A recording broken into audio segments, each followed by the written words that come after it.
nourriture physique, nous avons besoin de cette nourriture spirituelle, papa. Et ce matin, tu vas utiliser ton serviteur au pasteur économique. Nous te demandons que ton onction descende sur lui, afin que la parole puisse sortir, papa, avec puissance, papa, pour que nous puissions recevoir cette nourriture spirituelle, cette main qui vient du ciel, papa. Merci, papa. Que nos oreilles, papa, soient attentives à ton message. Que notre cœur, papa, soit attentif. Ouvre les yeux du cœur, papa. Ouvre les oreilles de notre cœur. Que nous puissions recevoir ce message et le mettre en pratique et vivre avec ce message. Oh, papa, vivre de ce message, papa, pendant toute cette semaine. Parce que nous avons besoin, Seigneur. Nous avons besoin de toi, oh, papa, que toute la gloire te revienne. Au nom puissant de Jésus. Amen. Amen. Acclamons le Seigneur, alléluia. Alléluia. Gloire à Dieu. Gloire à Dieu. Amen, amen, amen. Amen. Regarde ton voisin à ta droite et à ta gauche. Dis-lui que Dieu te bénisse. Amen. Dis-lui que Dieu te bénisse. Dis-lui, mon frère, ma soeur, je t'aime dans l'amour de Christ. Je vais demander à Mathieu si tu peux t'approcher un peu. Mathieu, j'avance. Amen. Alléluia. Que Dieu vous bénisse. Ce jour béni de Dieu. Nous sommes dans la maison de Dieu, nous sommes ici réunis en toute fraternité, sans forcer pour faire la volonté de Dieu. Amen. Et dans la maison de Dieu, nous sommes unis en esprit. Amen. Alléluia. Que Dieu vous bénisse ce matin. Et ce matin, le Seigneur m'a mis à cœur de parler de la direction divine. Un cœur pur pour suivre la direction divine. Amen. Répète après moi. Un cœur pour suivre la direction divine. Un cœur pour suivre la direction divine. Vous savez, bien aimé, le cœur de l'homme accepte les choses ou il n'accepte pas. Le cœur de l'homme a deux pensées. La pensée du oui et la pensée du non. Et le cœur de l'homme dirige sa chair. Quand ton cœur est en accord avec ta chair et qu'elle te dit « je ne suis pas d'accord », même si ce que tu entends, si ce que tu écoutes vient de Dieu, tu es rebelle à ce que tu entends. Tu ne peux pas savoir que tu es focalisé sur tes propres pensées, sur ton propre cœur. Mais la Bible nous dit que c'est de l'abondance du cœur que la bouche parle, n'est-ce pas? Qu'est-ce qu'il y a dans ton cœur avant de parler? Qu'est-ce que ton cœur rumine avant que ta bouche dise ce que ton cœur ressent? Un cœur pur pour suivre la direction divine. Ça veut dire que si ton cœur n'est pas pur, tu ne peux pas suivre la direction divine. Tu peux faire semblant, mais tu le sais au fond de toi que tu n'es pas sur la bonne voie. Tu le sais au fond de toi que tu fais semblant, que ton être réel, que ta volonté n'est pas en communion avec la volonté de Dieu. Si ton cœur ne va pas, la Bible nous dit, on va voir ça tout à l'heure, heureux ceux qui ont le cœur pur, ils verront Dieu.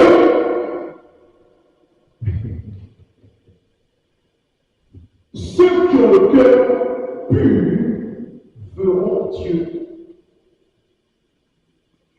Je suppose que tous ici ensemble, nous avons envie de voir Dieu. N'est-ce pas? Mais il y a une condition. Ceux qui ont le cœur pur verront Dieu.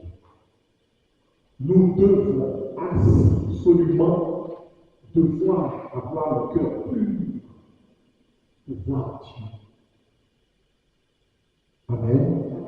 Amen. Pour suivre la direction divine, écoutez-moi très bien.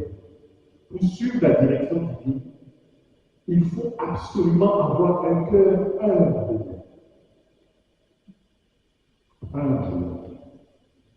Pur. Et être humble.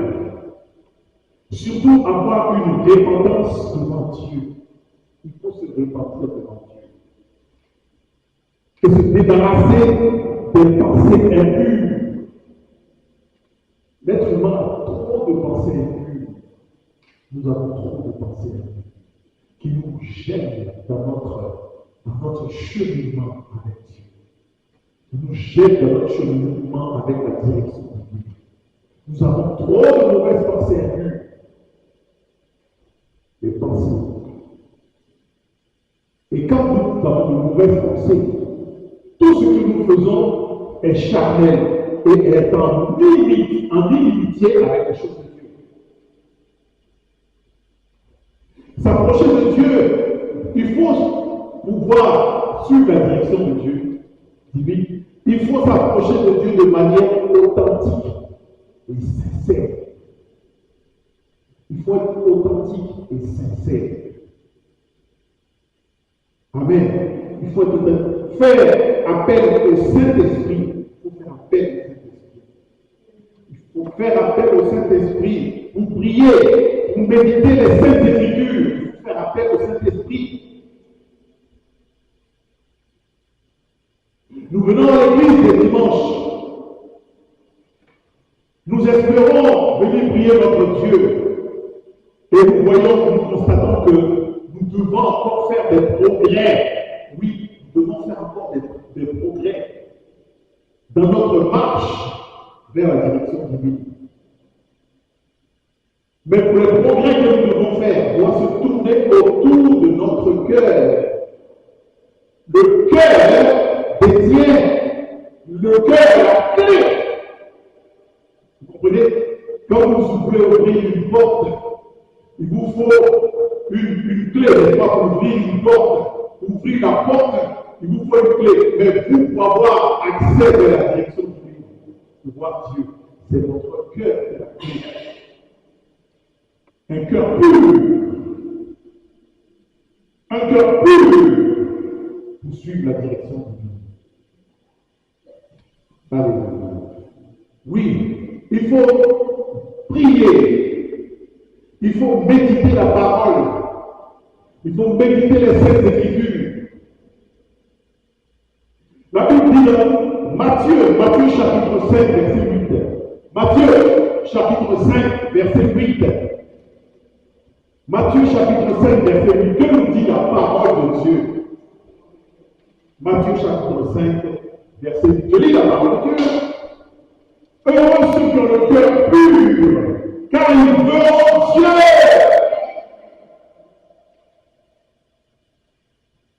Heureux ceux qui ont le cœur pur. Bien-aimé, si tu as des doutes en ce qui concerne ton cœur, fais l'effort de faire ta repentance. Fais l'effort de parler à Dieu sincèrement. Demande au Saint-Esprit de te donner un cœur pur. Demande au Saint-Esprit de transformer ce cœur de pierre en cœur de chair. Que ton cœur de pierre soit ôté pour laisser la place à un cœur de chair. Pour que quand tu parles de Dieu, l'amour de Dieu t'envahit. L'amour de Dieu t'envahit. Amen. Ceux qui ont le cœur pur, aspirons à être parmi ceux qui verront Dieu. Aspirons à avoir le cœur pur, car cela est nécessaire. Cela est important.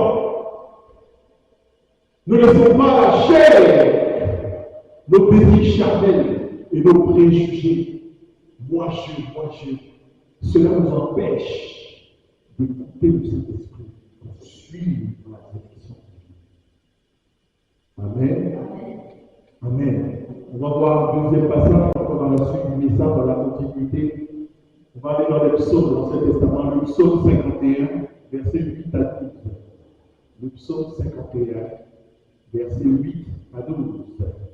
Alléluia. Un cœur pur pour suivre la direction divine. Je lis la parole de Dieu sur le psaume 51, verset 8 à 12. Mais tu veux que la vérité soit au fond du cœur. Tu veux que la vérité soit au fond du cœur. Fais donc pénétrer la sagesse au-dedans de toi. Fais donc pénétrer la sagesse au-devant de toi, au-dedans de toi. Purifie-moi avec l'hysope et je serai pur. Lave-moi et je serai plus blanc que neige. Annonce-moi la détresse et la joie et les os que tu as brisés se réjouiront. Détourne mon regard de mes péchés. Détourne ton regard de mes péchés. Efface toutes mes iniquités, ô Dieu. Crée en moi, écoutez-moi très bien, crée en moi un cœur pur. Renouvelle en moi un esprit bien disposé. Alléluia. Le psalmiste dit vers la fin de son texte, disons, efface mes iniquités, ô Dieu. Crée en moi un cœur pur. Renouvelle en moi un esprit bien disposé. Alléluia. Je vous ai pas entendu quelqu'un dire Amen. Le psalmiste dit, crée en moi un cœur pur, un esprit bien disposé. Un cœur pur. Un cœur pur est apte à capter le réma de Dieu. Quelqu'un dit Amen. Un cœur pur saisit l'opportunité divine. Quelqu'un dit Amen. Un cœur pur est rempli du Saint-Esprit. Quelqu'un dit Amen. Un cœur pur n'écoute pas la chair. Un cœur pur agit comme en unité avec le Saint-Esprit. Un cœur pur rejette la colère.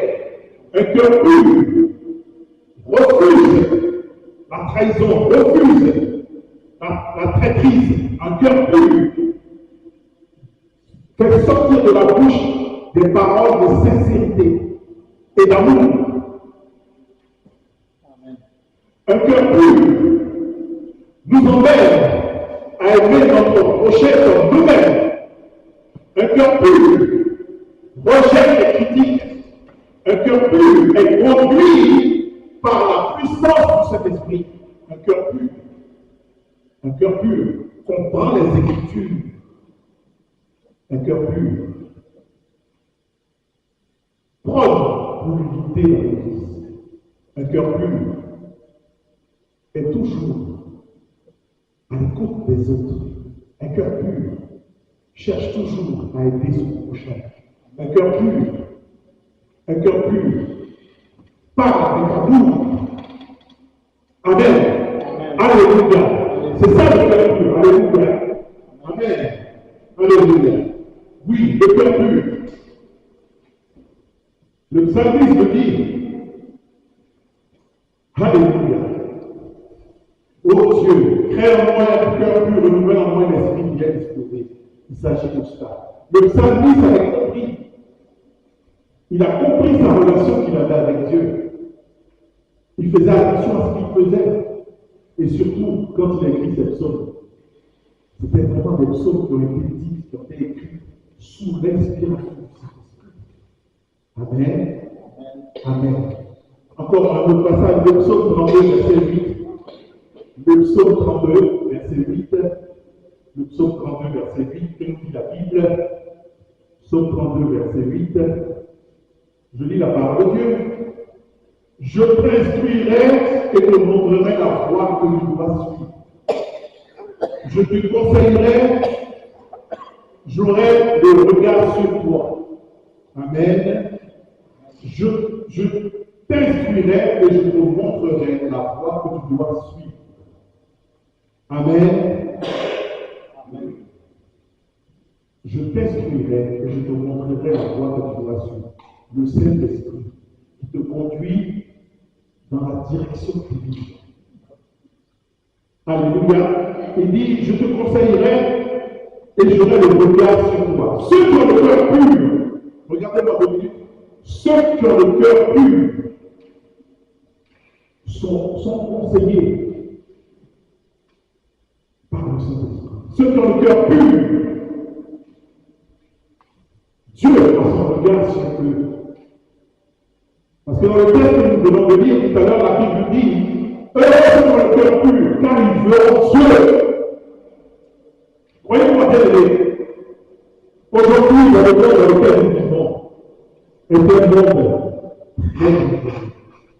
est un monde de beaucoup, où il y a beaucoup d'opposition, il y a beaucoup de négativité, il y a beaucoup de pensées contraires à la volonté de Dieu. Il y a beaucoup de pensées qui nous conduisent. Si nous n'avons pas le discernement, il y a beaucoup de conduites qui nous conduisent avec des préjugés négatifs.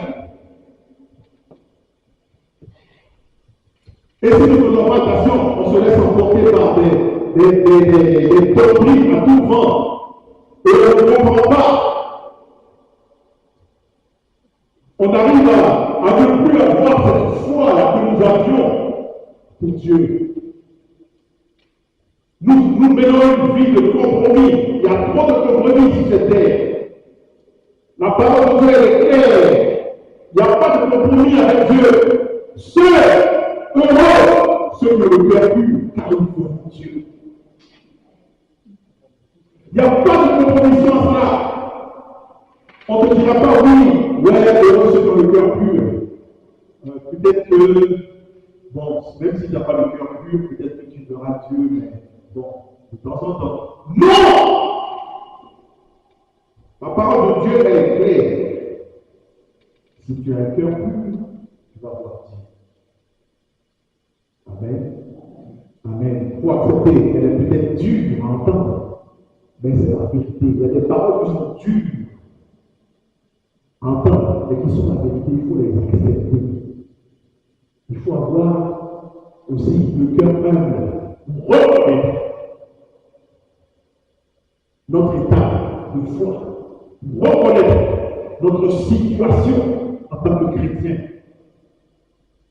Si nous reconnaissons nos erreurs, notre façon d'adorer Dieu, si nous reconnaissons que nous ne servons pas Dieu véritablement comme Dieu le veut, si nous reconnaissons que nous servons Dieu de manière approximative, sans faire plus, si nous reconnaissons cela, alors faisons l'effort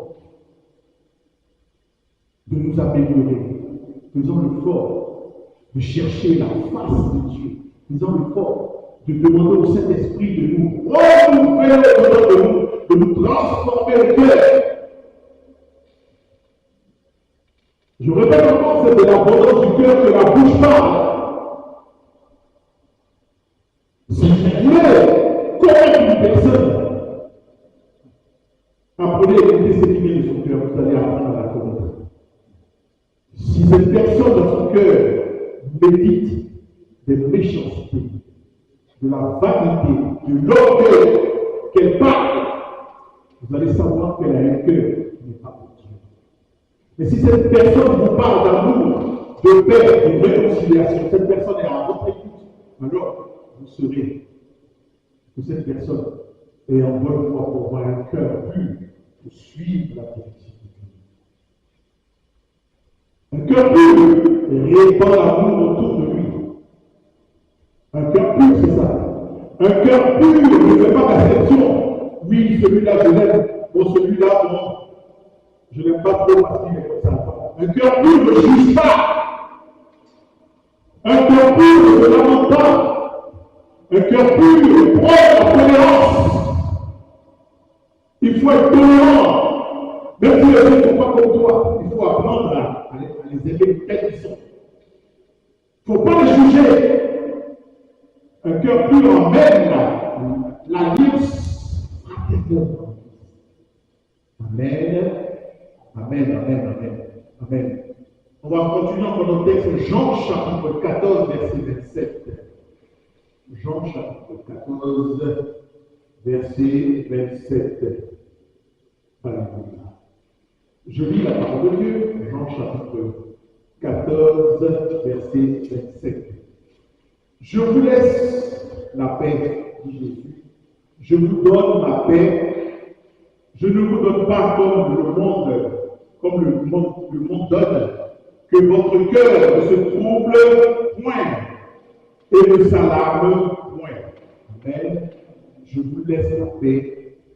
Je vous donne ma paix. La paix de Christ, la paix divine. Vous voyez, je vous laisse ma paix. Et comme le monde ne la donne pas, la paix divine n'a rien à voir avec la paix du monde. Celui qui a le cœur pur, amen, celui qui a le cœur pur reçoit une paix divine. Amen. Amen, amen. Ouais, oui. Il dit que votre cœur ne se trouble point. Regarde le voisin, dis-lui que ton cœur ne se trouble point. Dis-lui. Non, je ne t'ai pas entendu. Dis fort. Que ton cœur ne se trouble point. Dis-lui.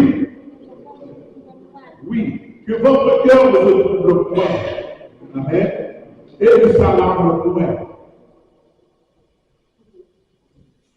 Le cœur troublé, ne peut pas recevoir les rimes de Dieu. Un cœur troublé, un cœur meurtri, un cœur affligé. Amen. Un cœur affligé ne peut pas avoir l'opportunité d'être en conformité pour suivre la direction divine.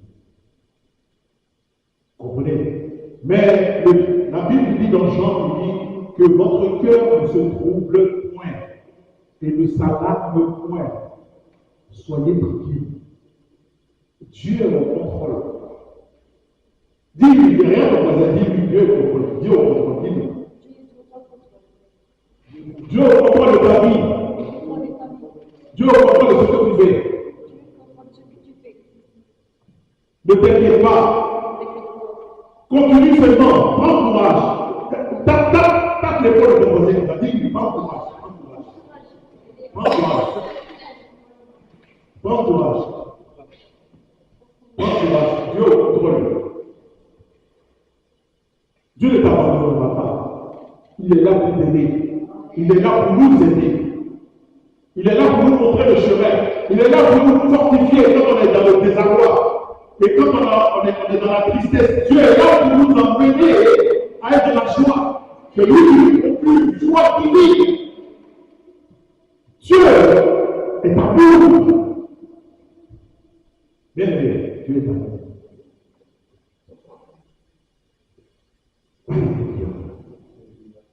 Alléluia. Colossiens chapitre 3, verset 23.